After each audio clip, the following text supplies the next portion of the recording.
गपशप के दौरान ही हमारी कढ़ाई तैयार होगी और दोस्त ने बिना टेस्ट किए कढ़ाई की खुशबू के साथ ही बता दिया। सुबह का वक्त है और हम रवाना हुए उस दरवाजे से जहां से हर सफ़र एक नई कहानी की शुरुआत करता है। मैं और मेरे 3 दोस्त, 2 मोटरसाइकिल, 2 लड़के और दिलों में सिर्फ एक जज्बा, घूमने का, जीने का।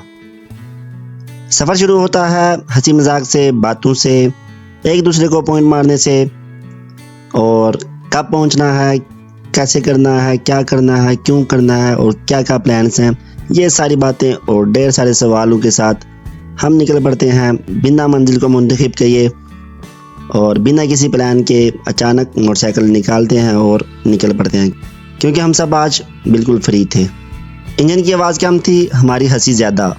एक दोस्त हेलमेट के अंदर से गाना गुनगुना रहा था, दूसरा हवा में हाथ मारकर फिल्मी सीन बना रहा था, और बीच बीच में डायलॉग और फजूल किस्म के सवाल, जैसे कि यार ये रोड सीधी है या जिंदगी। सवाल तो फजूल नहीं था, सवाल लॉजिकल था। इसका जवाब तो आप कमेंट में बताएंगे, क्योंकि हम तो अपने सफ़र को कंटिन्यू करने वाले हैं।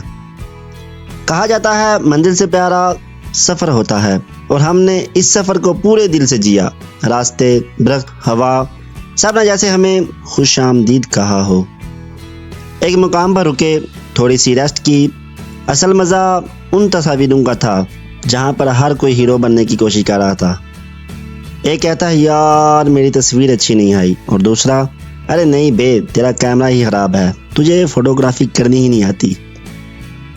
फिर थोड़ी देर बाद हमने कुछ ज़रूरी चीज़ें ले लीं, बर्तन, स्नैक्स और चिकन लेते हुए भी हमने अपनी मस्तियाँ ना छोड़ी, और दुकानदार के साथ भी खूब गपशप लगाई।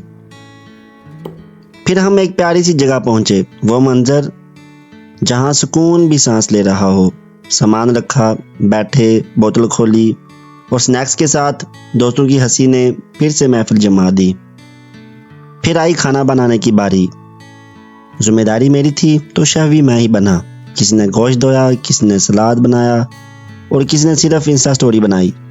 दोस्तों की हंसी, हवा का लम्स, ये सारे लम्हात मुझे देखकर एक अलग सी ही फीलिंग्स आ रही थी। गपशप के दौरान ही हमारी कढ़ाई तैयार होगी और दोस्त ने बिना टेस्ट किए कढ़ाई की खुशबू के साथ ही बता दिया कि भाई कढ़ाई बहुत ही ज़बरदस्त बनी है। फिर हमने साथ मिलकर मील को एंजॉय किया और अपने रवायती अंदाज में नीचे बैठ गए, क्योंकि कालीन लाना तो हमें हर बार भूल जाता है, और सिर्फ कालीन ही नहीं, हर बार हम कोई ना कोई चीज़ कहीं ना कहीं भूल जाते हैं, और ये हमारा हर बार का मामूल रहा है। खाने के बाद जनाब हमने अपना अपना सामान बांधा और चल पड़े फिर से एक और मकाम पर, जिसका नाम है सदेरी वाटरफॉल। रास्ते में हमने कुछ वीडियोस बनाई और कुछ व्लॉग्स के लिए कुछ कैप्चर किया। ये सारे मंजर भी हमने कैप्चर किए जो इस इलाके के थे। आखिरकार हम पहुंचे सदेरी वाटरफॉल, जहां पानी बह रहा था, और लेकिन हमें साथ साथ डर भी लग रहा था, क्योंकि यहाँ के लोगों ने मशहूर कर रखा था कि भाई इसके अंदर नहीं जाना, क्योंकि यहाँ पहले बहुत ज़्यादा हादसात हुए हैं। इसलिए हमने भी परहेज़ किया, क्योंकि ज़रूरी था और वक्त भी बहुत ज़्यादा गुजर चुका था। वापसी का सफ़र शुरू हुआ, लेकिन एक मकाम आया जहाँ सूरज गरूब हो रहा था। हम भी रुक गए। सूरज आहिस्ता आहिस्ता पहाड़ों के पीछे छुप रहा था। आसमान पर सुनहरी रंगों की चादर बिछी थी, और हम बस चुपचाप बैठे। मैं उस लम्हे सूरज को देख रहा था। वो आहिस्ता आहिस्ता पहाड़ों के पीछे जा रहा था, जैसे कुछ कहना चाहता हो, या शायद कुछ लम्हे छोड़ जाना चाहता हो।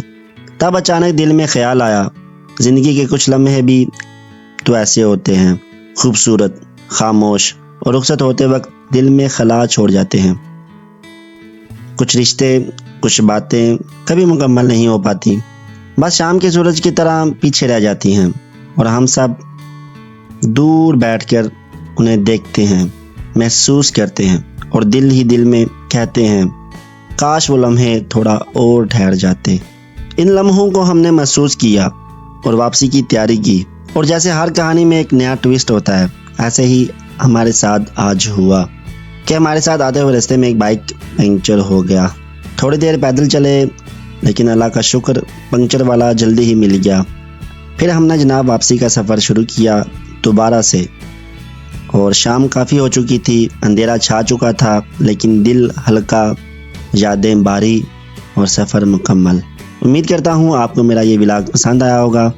अगर पसंद आए तो लाइक, शेयर और कमेंट में अपनी राय का इजहार ज़रूर कीजिएगा।